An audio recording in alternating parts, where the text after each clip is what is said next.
All right, good afternoon, ladies and gents. So welcome to another in the series of talks this year of the Center for Digital Strategies.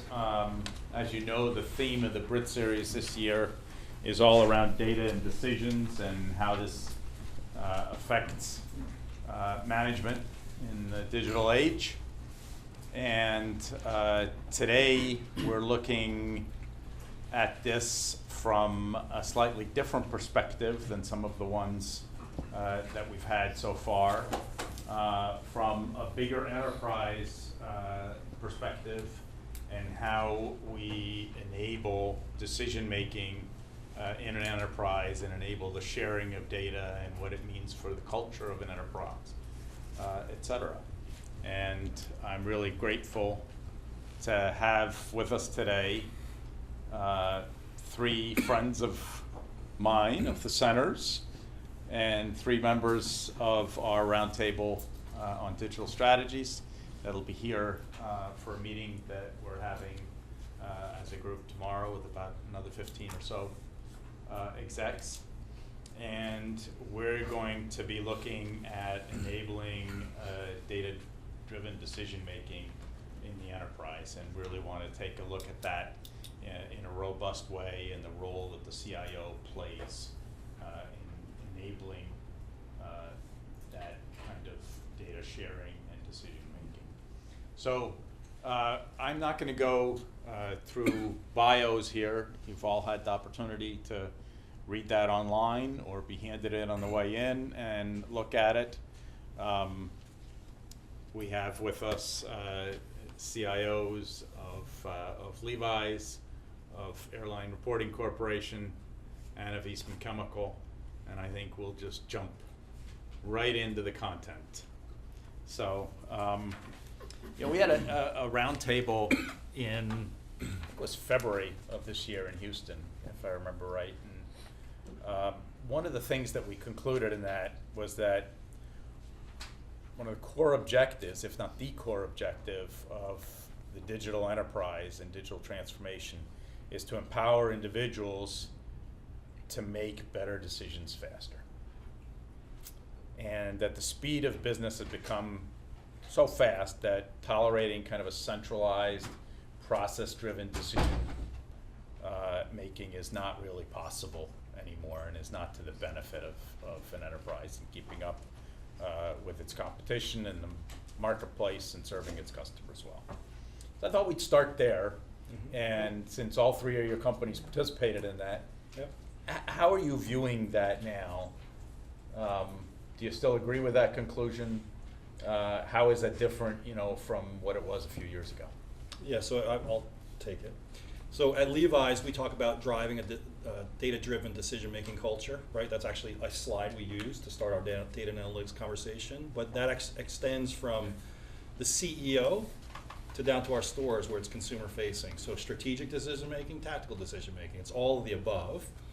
And on one hand, you need the kind of the batch-driven dashboards that are there. It's consistent on a daily basis, that the CEO sees, that the worldwide leadership team sees, which are all the presidents of the regions and functions, right? That has to be consistent, but it also has to have speed. It has to be refreshed potentially multiple times throughout the day, for sure at least daily. So there's that side of it, which is those batch-driven processes that drive consistent dashboards, and with that consistent metrics across the enterprise, right? So the CEO is looking at that with the worldwide leadership team and their directs, right? So that's one side of it. But at the same time, you've got the tactical side of it. You've got the consumer-facing side of that in the retail store, where those decisions are in the moment. So conversion rates. So if you're looking at conversion rates in the store, those are real-time dashboards. So we recently deployed dashboards for our retail, both general manager and field manager dashboards on Tableau that are refreshed every 15 minutes. So they can look at their business every 15 minutes and understand how they're performing at the store level globally. So it's both. So you need that ad hoc. So you need the dashboards refreshed in a timely manner. Some of those are batch driven, but you also need the ad hoc side of that as well. Because that's where the innovation comes from. And the innovation generally isn't in those Tableau dashboards with aligned metrics, right? It's the ad hoc capability that you give to the business folks at the lowest level and let them figure out how to look at their business and drive different insights, right? So we've got kind of both happening. So from CEO on down, from a dashboard perspective, highest level aligned metrics all the way down to the tactical field manager dashboard, but at the same time, we've got the ad hoc side of that equation as well that allows the innovation to happen and the insights to happen at the lowest level. Yeah, data-driven decision-making, something we've been trying to go after for, well, my 31-year career. It's not new.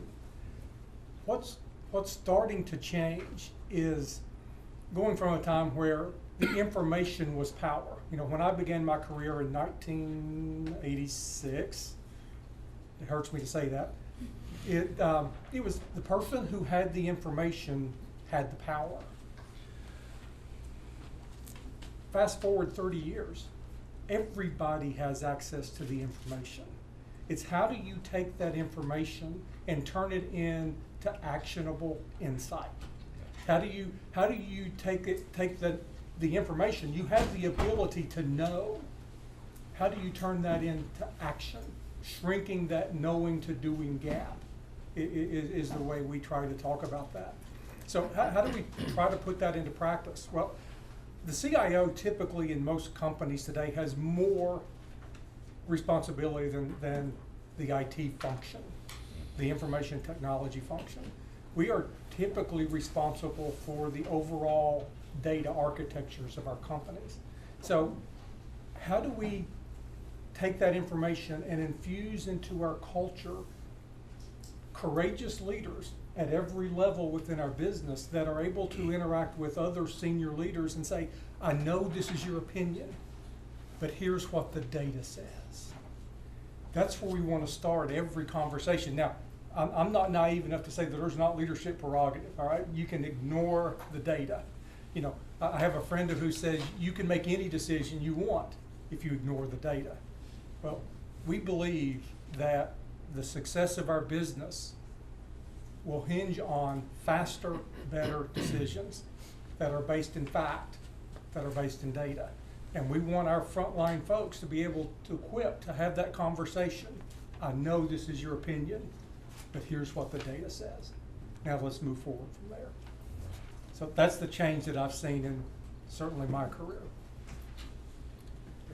Yeah, so for ARC, which I'm sure is not as widely known as Eastman or Levi's, you know, we deal with data on a daily basis. So we have two lines of business. Essentially, we settle monetarily every airline transaction that occurs in the U.S. between a travel agent and an airline carrier. So that's about $90 billion worth of monetary value on an annual basis. And then we sell that data.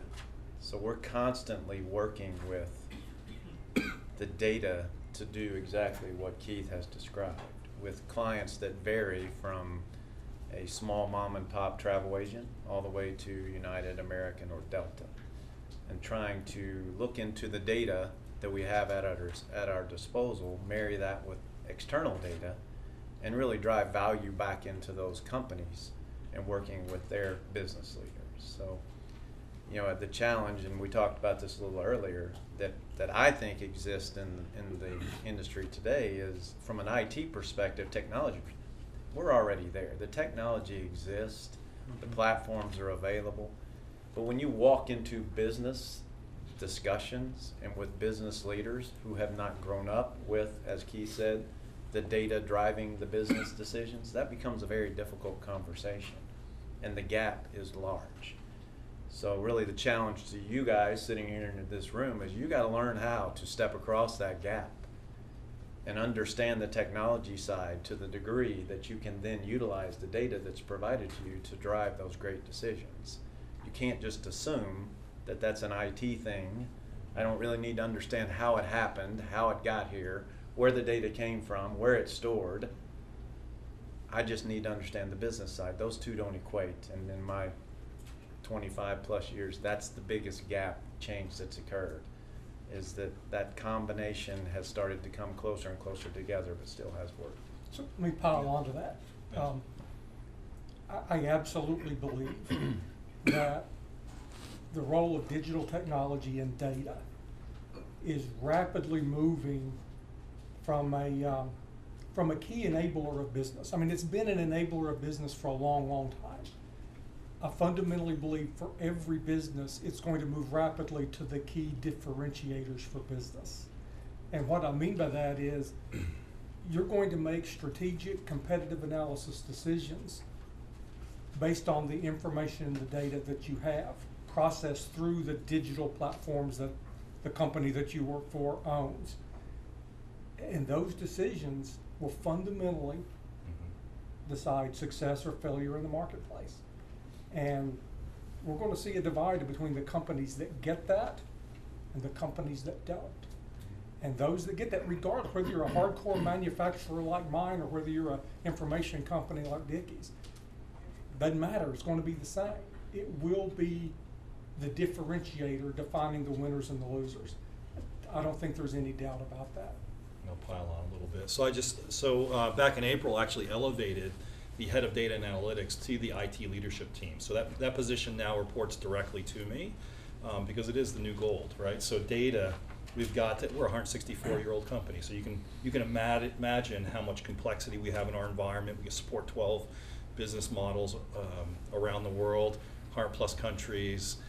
So there's a lot of complexity. And that data and analytics function was actually buried in the organization. I actually elevated it to the IT leadership team. And then separately, this past week, in our investment steering committee, which is essentially my leadership team with all essentially the leadership teams from the business, we went through the investment steering committee. The one differentiator this year is data and analytics is a foundational investment. It is required to operate. So that wasn't up for negotiation or debate. That was something I just carved out of the portfolio, and we're doing it, right? So that's just to emphasize the point. Yep. And I know you're wanting to move on, so let me apologize. We followed a very similar path. I actually created a division that I call data science. And let me just say right now, data science is not IT. But there's advantages that if it's close to IT. So we created this organization called Data Science, and I think we were the first in our industry to do it. We did it about 5 years ago. And it was based on the idea, what we just talked about. Speed and quality of decision making will define success or failure. So let's get out in front of this. So we brought together the traditional IT skills of business analytics. We combined that with some PhD level operations research folks. These are really, really smart people. When I'm in a meeting with them, I work hard to stay engaged in what they're telling me, but these are really, really smart people. And statisticians. And this is before statisticians realized that they could call themselves data scientists and make a whole lot more money than call themselves statisticians. Okay, so we brought those three groups together, and we called it data science. And what we found is that mixture of ingredients combined with the context of each of our businesses, just the magic just happened. We got insights so quickly out of developing these models that are fueled with data that we fundamentally saved some of our businesses, especially some of our European businesses, and I won't get into all of that. But rest assured that there's nobody asking, should we invest less in data science? You know, our CEO is continually asking me, how do we shift our investment to more data science? Because it's going to differentiate our success. So Keith, since we went there already, let's just stay there for a second, and then Dickie and Chris, you can chime in, but talk a little bit about the decisions that you made around a central group, kind of the center of expertise, and yet getting the tentacles and the real decision making out in your various businesses, et cetera, because I know you've spent a lot of time on that in the last 3 years. Yeah, so we decided that we needed, given the newness of some of the data science methodologies, we felt that it was important to develop this center of excellence. Think of the center of excellence as people with very deep knowledge, PhD level knowledge in data processing and operations research. But we realized we would never be successful if we didn't have the correct business context. Eastman has very different businesses, all the way from commodity businesses to very specialized businesses, with very different needs. So we're still championing getting those data scientists out into the business on the front line, leveraging the Center of Excellence for consulting, some of the more hardcore issues that come up with data modeling and R-type models and things of that nature. But I think it's the fact that you get both of those working well together is what makes the magic happen. Now, the reason I say it's not IT, but it benefits from being close to IT, is you can't really take and put a lot of the governance burden on top of a data science organization. You know, this is a new innovative field, so we basically let the work come to us, and we don't ask a lot of questions. If a person interested in data and analytics in the business comes to us and they're looking for help, we don't ask a lot of questions around, okay, what's your value prop, what's the investment level, what's the ROI? We just do it. And the portfolio is rich enough till we don't really have to prioritize everything. So far is a really good idea.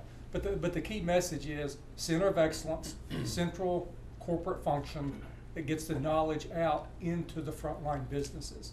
That's the model that's worked for us. And the people are in both places. Where's the data? Everywhere. Yeah, I mean, we don't pretend that we own all the data. Certainly we have a rich mind. You know, we still operate our own data centers. But the fact we use a lot of publicly available information. You know, one really interesting creative ideas that the group came up with is we started scraping Amazon reviews. Now, you're probably thinking, what in the world would a chemical company be out there scraping online reviews from Amazon? Well, what we did was we started looking at some of our competitive products, or who are materials manufacturers, and some of the people were complaining about certain attributes of a baby bottle or a water bottle or something like that. And we found that many times they were complaining about something that our material solved. So we fed that into our sales channel and got great success with that. We were able to talk to our customer's customer and say, we've got a solution to your biggest problem. And that opened the doors for our sales channel to sell our materials to a completely new manufacturer. So that's a really long-winded answer, I think. So in a minute, let's talk a little bit more about the places you're using the data and some of the examples like that. Before we move on, Dickie or Chris, did either of you have anything you want to add organizationally? I mean, how are you structuring, you know, where this data science lives and how it's also shared and so on? So for us, it's a little bit different problem because we're a much smaller company than an Eastman Kodak, but still need the same type of skill set. Eastman Chemical. I'm sorry. Yeah. Eastman Chemical. So what we've decided to do is go out and partner in the marketplace with third parties that bring that data scientist expertise to the table, along with modeling, forecasting capabilities that we can then pair up with the business side of what we do. So we're perfectly fine with sharing our data with them. Additionally, they are out in markets that we would like to get into with data that we would like to have access to. They're capable of sharing that data with us as well. So it's a win-win for both of us because, as Keith described, finding these individuals, recruiting these individuals, keeping them on staff, it's a very difficult job. And for a company of 400, almost impossible to attract that type of talent. So we've taken an approach to partner with external firms to bring that expertise to ARC. Chris? Yeah, so we're early on in that. So there's structured, unstructured data, which Keith talked about. On the structured side, we're BW on HANA, right? So we're an SAP shop predominantly, but we have ERPs, separate story there as well. But we're BW on HANA, so that's structured data. We're starting to delve in the unstructured world, so customer segmentation, the data science side of it. So from a data architecture, data engineering, that's at the center, right? So my data analytics group, so that sits at the center in terms of how we think about the architecture, structured, unstructured. Data scientists need that granular level data, but when you're talking about creating dashboards for the CEO, that's structured data that has to be aggregated up, et cetera, right? So structured, unstructured at the center, data architecture, but the business units actually own data science at the end of the day. So those are the folks that are hiring the data scientists. They're in the business with the business knowledge. We give them the data model at the most granular level that allows them, we give them the tools, obviously, or et cetera. We give them the tools to do their job, and it's that conversation is how we arrive at what's needed, right? So the business-centered data scientists out in each of the business units, and again, we're early on in that evolution, but the data architecture, data engineering at the center. Okay. So Keith, you started talking about some of the challenges or some of the opportunities that this presents. If we look at, compared to 3 years ago, I think we both agree that internally and externally, the data deluge is pretty nonstop. How are you taking advantage of the opportunities in that now? And how are you, what are the chief challenges that you're facing in that? Where is there, where are things really going well and you really have a chance, and where are you looking and saying, boy, these two things just don't get along, and we're having trouble moving things? That's a great question. I don't know that I have the answer, but let me just kind of talk a little bit about our journey. Eastman is a engineering culture.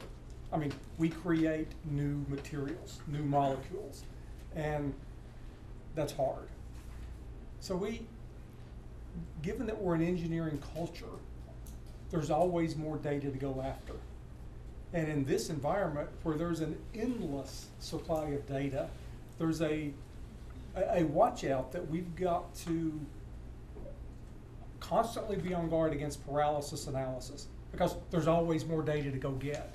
So we're starting to use words. We need to evolve our culture to being accepting of clarity, not certainty. We're after clarity. We want to be 80%, 90% right, depending on what we're talking about. We don't have to always be 100% certain, because getting to that 100% certain slows down our company. And one of the things that's going to be a differentiator of success and failure is business agility, speed of decision making, and turning that into action. Paralysis analysis can be the opposite of that. So that's one of the watch outs that we're going after. Now, some of the opportunities that we're taking advantage of is we're trying to reframe a lot of our business problems into prediction problems. Think about forecasting earnings for the next year. That's a prediction problem. And one of the things that we've learned pretty quickly is through data, machine learning, algorithms, the machine is typically better at predicting than people. Now think about, the worst thing you can do as a leader is ask your sales team to forecast their sales for the next year, right? I mean, they're influenced by a lot of things. Accuracy may or may not be one of those. So what we found is that the machine, supplied with the data, produces a very much more accurate forecast, because it's a prediction, than if we put it in the hands of our salespeople. And you think, well, that's obvious. Well, it's obvious to us, to some of us now, but it's a journey, right? Turning things into prediction problems, spending the time to develop the algorithms to compete against the human is some of the opportunities that we're seeing. Some battles we're winning, some we're not. It's a culture. Chris, how are you guys going at that? Yeah, let me talk a few things. So if I look at data just holistically across our ecosystems, Europe, Asia, US, North America, you got the great firewall of China, right? So how do you think differently about China? I mean, it's a thing we're dealing with right now as we try to drive the China business. We essentially have to set up an entire stack inside of China, essentially replicate what we've done in the US, just because of the data challenges there, the privacy and security that they require, right? I'm just just real operational things that impact how you think about data. So we got to go create the stack inside of China. The rest of the world a little bit different, but they all have their own concerns. GDPR for Europe, right? The new standards coming out for Europe. How does that apply? That quickly may become rest of the world, right? So we're already very aggressively going after GDPR, and how do we solve for GDPR, the kind of the data security, data privacy. With that comes data governance, and all that drives into how you manage data as an asset, right? So just some true, China, GDPR, that all affects how you think about data and how you manage data globally. So those are some of the challenges as we think about how do we structure, how do we get at data, how do we serve it up to the business in the right way, respecting the data privacy concerns, security concerns, as well as kind of the governance and how you manage data as an asset. So, And as you're thinking about the areas and the opportunities, where are you seeing the opportunity to really drive your business differently? And I know, for instance, Dickie, you guys are really looking at this newer and alternative half of the firm of really capitalizing on the data, as opposed to the piece that's just the drip, drip, drip of transactions. Right. How are you looking at that, and what are you really doing there? How are you using this in ways that you couldn't have 5 years ago? Yeah, well, as I said, our main line of business is settling those transactions between carriers and travel agencies, and we've done that for 30 plus years. When you start to look at the value of the data we were bringing in and storing, we quickly surmised that if we could go out and create some relationships with carriers who were now selling direct to customers, if we could go into the international markets and create connections for their data, we became and are today the single repository for all airline transactions globally. Now you've got that data sitting at your disposal. What do you do with that data? And we've turned that in the last 5 years into a $20 million line of business that grows at about a 10% rate. And we talked about opportunities. Well, there's ancillary opportunities associated with now that data.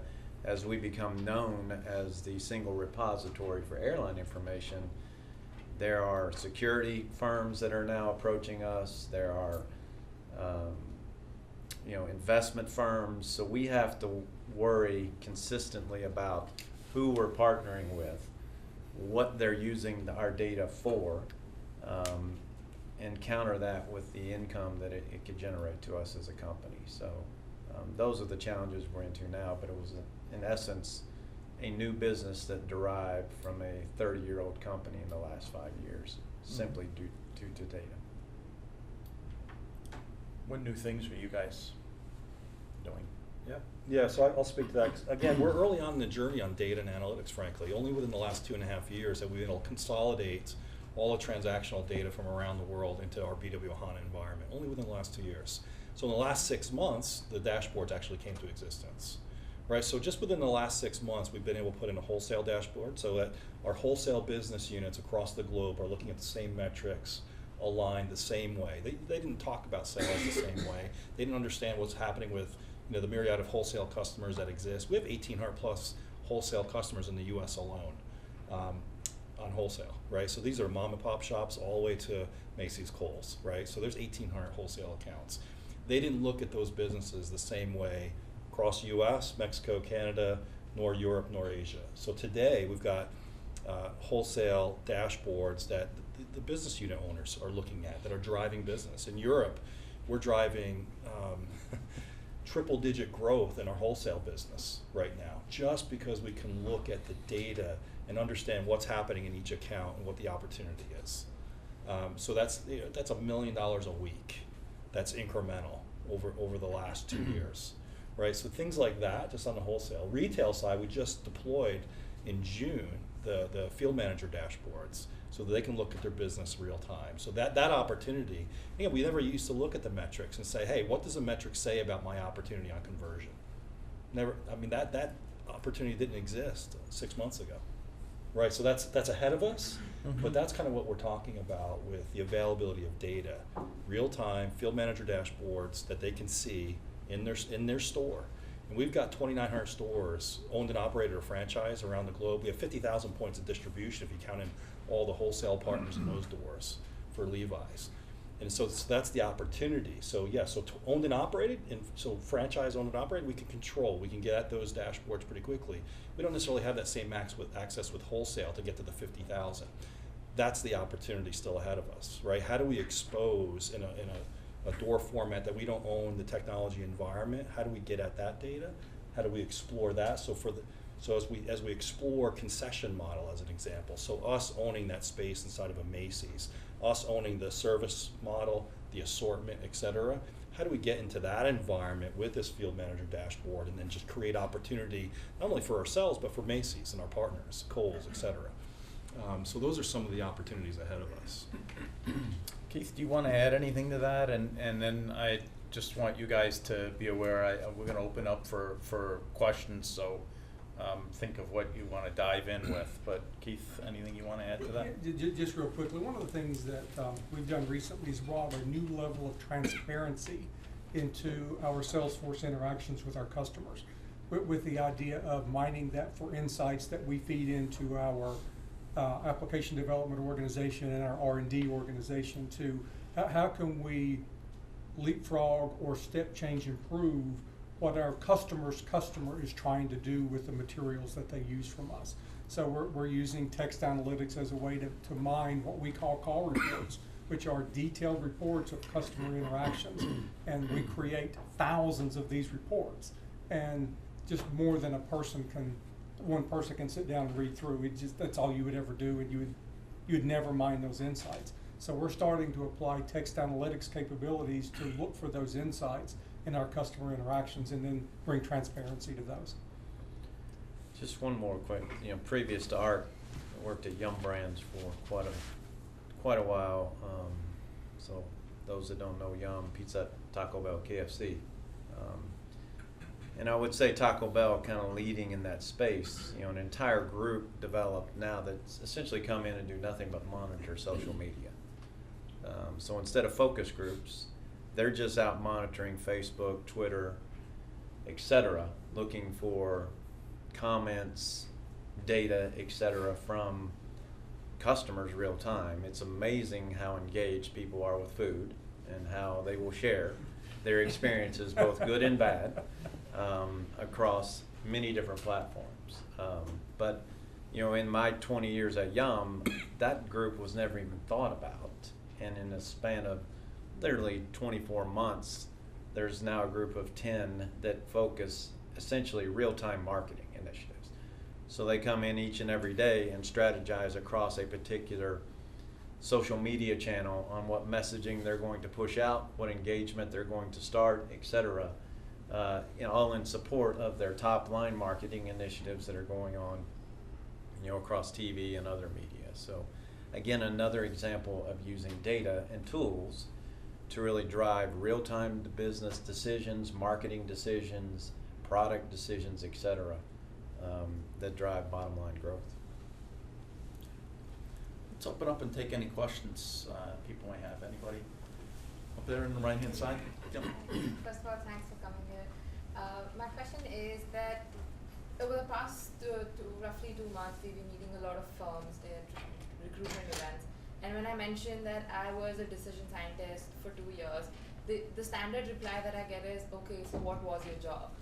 And people don't understand, and the minute I mention data, they start talking about digital, and that's the only focus they have.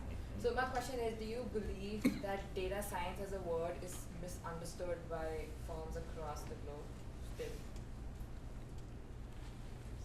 So is the term misunderstood?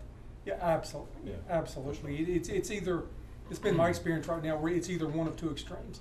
You know nothing about it, or you think you know everything about it and it can solve any of the world's problems. So if you expand the data science word to include some of the AI and machine learning, what I just said gets magnified about 10 times. We are just now learning what it means in business. And I would say the CIOs of the world are Mhm. probably about this far ahead of our business executives, but we're not that far ahead, or at least I'll put myself in that category. Did that answer your question? Okay. Yeah, the other thing I would add to that is kind of what I talked about in the gap. You know, that you know, there is a gap between I will describe it as old school business thinking.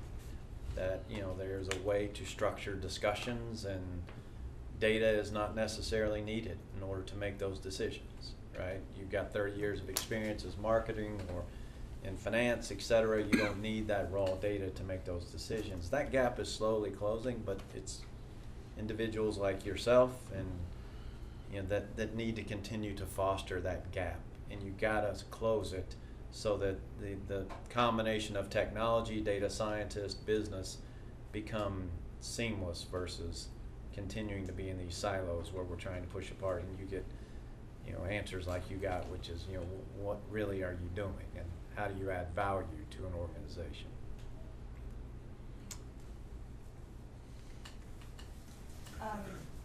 Can you give us a concrete example about how to make those seemingly sporadic data into a meaningful business case or discussion? So I'll give you a real example. I was sitting in India it was my Yum group. They had launched a breakfast initiative that had gone very poorly about 9 months prior. They had the marketing team back in that pitched the whole plan on how they were going to successfully roll out breakfast in the India market.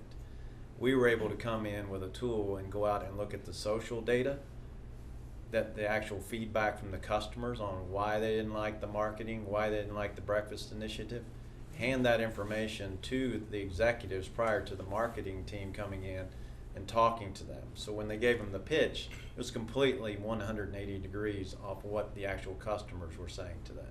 So they listened to the pitch and then brought the data directly up on a screen and said, well, here's what our customers were saying. It has absolutely nothing to do with why you say this failed. So you can imagine that was a very tense conversation. There was a break in the action, and the marketing team, the marketing group that was sitting there had to go out and readjust their plan as they came back in. But, you know, that's to me a real example of how you can use data to drive an actionable conversation versus some theory. So we had a example when the hurricane hit Houston recently. Given a lot of the petrochemical world is in Houston, we're not. We were able to use data and modeling to assess the impact to customers and feedstocks and things of that nature, and look for alternate methods of supply, basically over a weekend, to help us mitigate the impact of the hurricane to our operations and to our customers. I have a question around cost structure. And during last year's Snapchat IPO filing, they revealed that they were spending, I think, like $750 million a year on Amazon Web Services. Because the company had grown so fast, they became completely reliant on AWS. And I'm just curious, as your volume of data and complexity of data continues to increase, how you manage your infrastructure costs. We're right in the middle of a transformation. Currently, we house everything on-prem. We have no cloud strategy. So essentially, I was brought in to lead that exercise. We will end up going to AWS. But it's like everything, you know, we were talking earlier, there's nothing that's a solution that you just buy and it runs itself. That just doesn't happen. You know, AWS is a great lever to have in your portfolio, but it's not an easy answer, and if you're not careful, you can run into substantial cost overruns and issues because of the way they market their service and the way they charge you for their services. So, you know, I think it's a combination of all of that. You have to have it, because your ability to scale up and scale down at a moment's notice in an internal data center is slim to none. It's capital intensive, and it's hard to get those types of costs justified. The ability to switch out to an Amazon, ramp up, ramp down quickly is something you need to have in your portfolio. But at the same time, you've got to have internal capability and expertise in that environment to ensure that what you're describing doesn't happen, because it can happen pretty quickly. So we always gotta watch cost. Not the most favorite part of my job, but it does provide a level of job security. Right. That being said, I'm an AWS customer, and when we began this, we talked about one of the key differentiators for business is going to be speed and agility. The cloud, AWS included, is about speed and agility. I can do in AWS in a matter of minutes what will take me weeks to do in my own data centers. So is there a cost-benefit trade-off to that? Yeah, and it's huge. The cloud, and I talked to our chief executive about this, the move to the cloud, and we have a target of having 90% of our business services being provisioned from the cloud by 2020. It's not a cost play, it's an agility play. Mm-hmm. Our ability to react to things quickly in the cloud is one of the things that will drive speed and agility for Eastman. We can't match that within the data centers that we run. And frankly, I mean, we're creating new materials. I don't want to spend a lot of energy running a data center. Amazon's a lot better at that than I will ever be. Yeah, I would just say we predominantly have been on-prem for many years, but with that, we've actually virtualized 94% of that environment, right? So we have very high virtualization in our on-prem stack, so we can spin up, spin down environments. That said, we're still looking, if I flipped up the slides I sent you earlier, you'll still see kind of BW on HANA for structured data, AWS for unstructured data. Right now, the question is, and we're early on in that journey too. We're into the hybrid cloud strategy phase right now. We know it's a certainty for everything that Keith just talked about. It's a certainty, gives us the flexibility, but how do you avoid lock-in all of those things with AWS? And the other point I would like to make, though, from a cost management standpoint, everything we do, everything I do, probably consistent here. It's process, people, tools, right? The tools, the architecture side of it, we've made the point, the technology exists, like managing structured, unstructured data, on-prem, in the cloud, we can do that. Managing costs ties back to the very, people, the process people side of this. What process are you trying to support with what data? Culturally, do we have the right culture in place to manage that appropriately, et cetera? Because that will tie to, what are you trying to get done in the cloud, right? Ultimately, it comes back to a business conversation, right? Volumes of data, how you want to transact, et cetera. So it comes back to that business, and I just want to make that point. It's process, people, then tools, in that order for a reason, because it ultimately ties back to the business. The business are actually in the conversation with us around managing cost. So I don't want that to get lost. And so one of the things that we're layering on top of that idea is we're putting decision on top of the process. Yeah. Before we define the processes that you use to operate our business, what are the decisions that we're trying to make? Yeah. And then make sure that the process supports the decision, the technology supports the process. Yeah.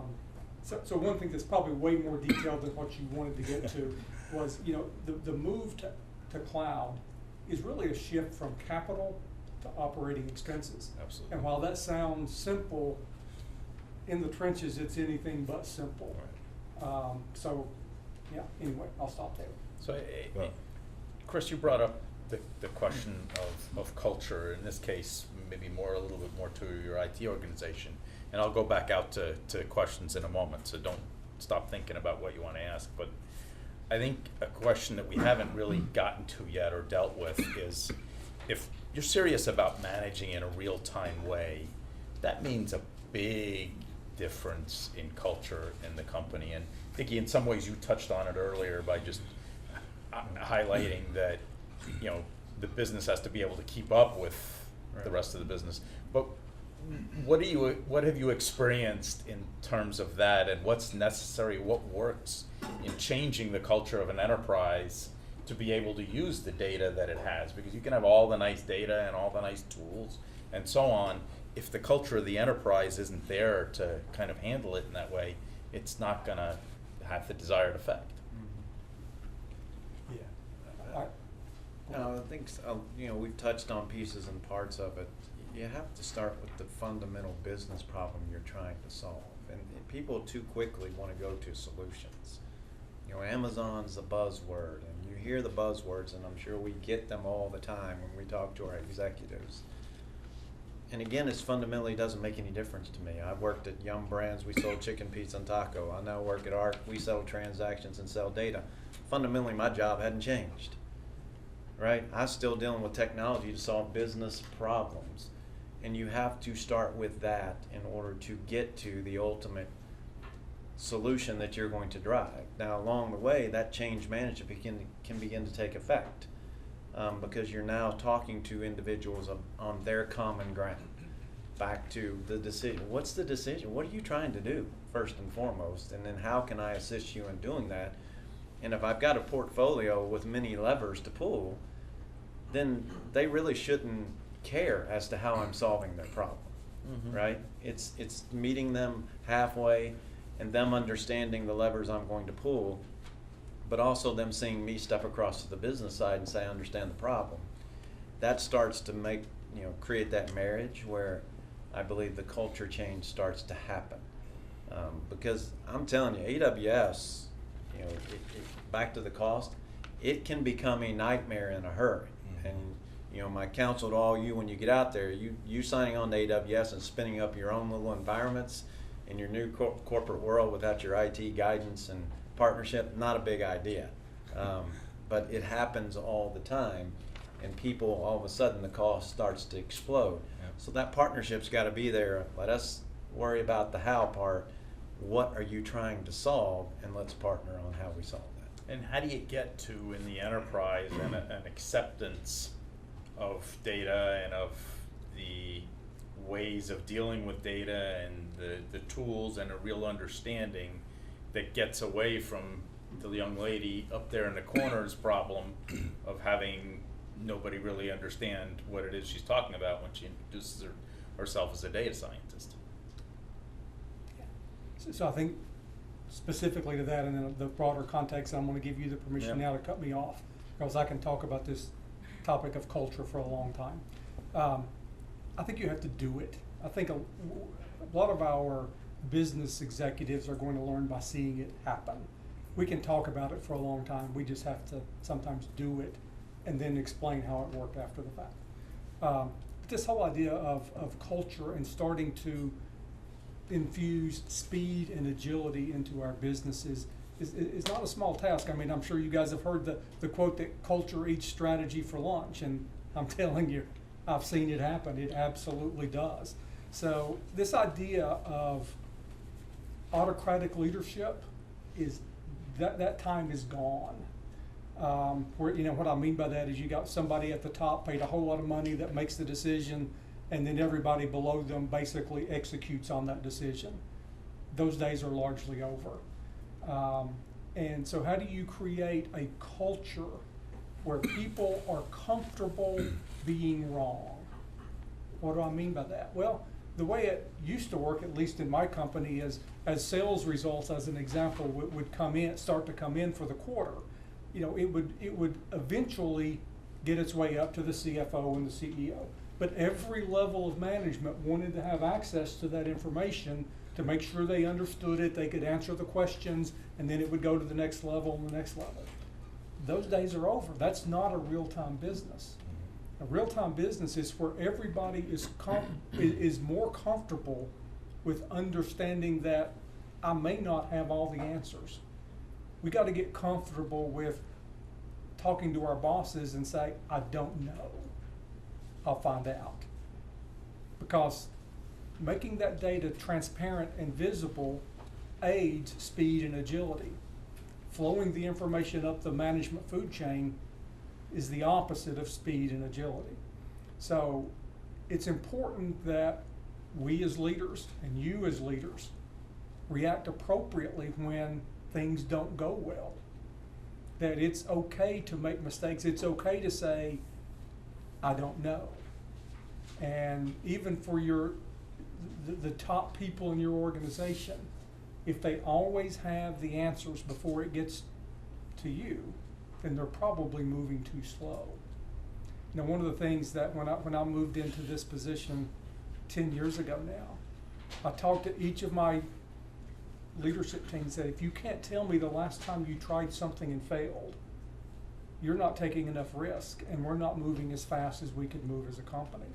So this idea of leadership setting the culture, leadership being comfortable with ambiguity, I think that's just the nature of business going forward. Yeah, I'll stop there. Anything burning to add, and then I'll Yeah, I go would back just out. say, I mean, just again, operationally, here's how it happens, right? So we have a regional executive dashboard, comes out every Monday morning. It's refreshed every day of the week, but everyone has access to that data. So it's very likely that, you know, Seth Ellison, who runs Europe, might call an account manager for one of the European accounts because he has access to that data. Again, everyone has access to the data, including Seth Ellison, who runs Europe, and he's very driven. So he can be clicking down on trying to understand the business just like you could. So that conversation, to your point, once you've gotten through the mechanics of proving the data is valid, right, and everyone's comfortable with the metrics, you've proven it out, here's your legacy reports, you've flipped them over, everyone understands the new metrics, and you've proved that the new metrics actually accurately report on the business. Once you've gotten past that, now you've got data highly available in the environment, from the highest level executive to the lowest contributor, individual contributor, right? So everyone's looking at the same thing, and that's actually how the conversation, it's called the Regional Executive Dashboard, comes out on Monday morning, and the phone calls start, right? And so you have got to understand what does it drive? You understand your business. I'm telling you, those field managers and those store managers understand their business like they never have before, because the opportunity to talk to Seth is there on a regular basis, or Roy Bagatini for the US, or David Love in Asia. It's the same dashboard globally, same set of metrics. So from a behavior standpoint, it just drives a different level of ownership of the business and what's happening to your business and where the opportunities are. So just a kind of the operational reality of that highly available data in the environment and how it just creates a different culture, right? So I'm going to go out for one last question, and then I'll just tell you guys, if you have one or two lines around AI, machine learning, and how that's going to further change use of data and decision making, we'll finish up with that then. Anybody have a last question out here? So I have a question to Chris. So Levi's is one of the fashion companies. Supposed to be designers should use their creativity to produce new products. Yep. Do you see like data flow into those processes too, not just the operation side? So Yep. data helping? Absolutely. We just kicked off a whole digital roadmap conversation with JC Curley, who's our global brand president, right? So he owns design, merch, marketing for the company. And so how do we digitize that front end, right? And so with that data, right, master data as an asset in terms of the transactional side of it, but also going from 3D models on the front end. So how do we get our designers, you know, hand sketching, you're not going to do away with hand sketching, but how do we do both?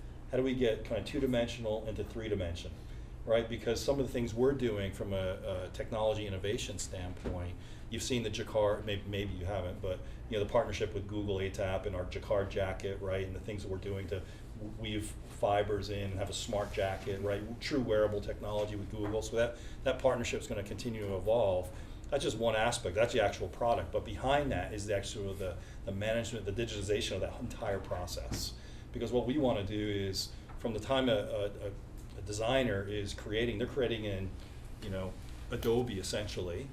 They're sketching, we're using, you know, Browseware for 3D model management. How do those two live together? How does that drive into PLM, or product lifecycle management solution, right? Which is essentially data and attributing, et cetera. But those images have to live with those data and attributes, because ultimately in an omni-strategy environment, which is another big initiative, 3-year initiative that we're embarking on, how do we show up seamlessly for those 50,000 points of distribution? You need to serve up the images and data seamlessly across channels, period. Full stop, because it's about the consumer experience at the end of the day. They don't care that I have 12 business models that I'm supporting. They just know they want to buy you know, a Levi's 501 or a Levi's 541, right? Regardless of channel, whether it's Macy's, Kohl's, franchise partner in Europe, Asia, it doesn't matter to them. They're just buying a 541 or a 501 or a jacket. That experience has to be the same. The only way you do that is digitize the front end and flow that data set into your transactional environment. All right.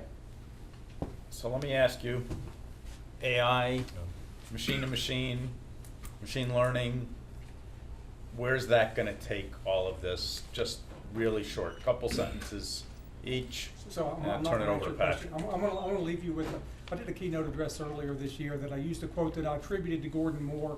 I was told he never said it, so I'm gonna claim it. It was this. Things have never changed as fast as they are right now. And they will never be this slow again. So I think that applies in spades to this idea of artificial intelligence and machine learning. It's something that we learn how to do. It's not something that we can simply buy. So buckle up. It's going to be an interesting ride. Dickie? Yeah, I think it's early, but to Keith's point, it's going to grow. I think you'll see more repetitive tasks, at least handled early on, modeling, forecasting, that type of stuff. But as the data grows and as we learn how to understand and model the data differently, I think the ability for those technologies to play a larger role in business is going to grow substantially. Chris, does it further speed us up? Yeah, absolutely. There's RPA, robotic process automation, and there's the cognitive side of it, where you apply rules, et cetera, learning. So we're early on in the RPA side. From a process automation standpoint, ServiceNow, we use ServiceNow for tickets. So yeah, we're early on in kind of how do you open up a ticket effectively through automation. But there's also the opportunity, virtual stylists. We just launched virtual stylist online. So how do you interact in native language with a virtual stylist online to get at the right product for you, right? So we just launched that. That's AI also, right? So there's a lot of variations when you talk about AI. What do you want to talk about, process, or do you want to tie it to how does the consumer interact? There's that opportunity as well. Right. Well, thank you very much, gentlemen, and I'll turn it over to Patrick here. One of the lucky things about being here at Tuck is all the great guests that get to come here, and I think oftentimes those are alums of the school, but in other cases we have the Roundtable of Digital Strategies through the Center for Digital Strategies, which you're members of, and it allows us to broaden beyond just the alumni base. So with that in mind, we want to thank you for joining us and coming this week to be a part of both the roundtable and this discussion. And a little gift that's for you, Keith. Thank you. Thank you very much. Thanks, sir. Chris, thank you very much. Appreciate it. All right. Okay. Thank you very much. Thank you, gents. Thank you.